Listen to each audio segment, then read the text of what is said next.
koreen qopheessituudha waan raawwachuu qabu osoo natti minna yaamni saaxiluun dirqama ta'a.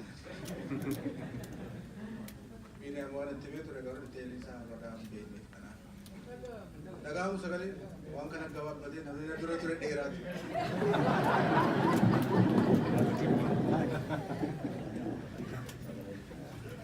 Galatooma akka mooltan irra deebi'ee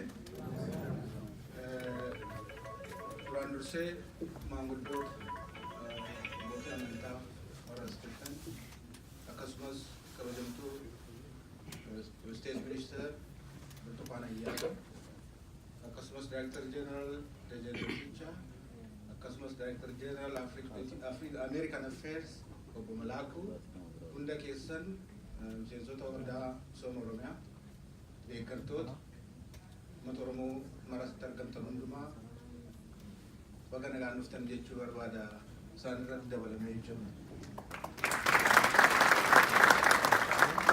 Waa'ee waldaa Misooma Oromiyaa baay'ee himameera. Ganamuudhaaf ta'a. Waldaan Misooma Oromiyaa bakka mootummaan illee qaawwaalee jiran jechuudhaaf waggaa 25 dura jalqabee sochii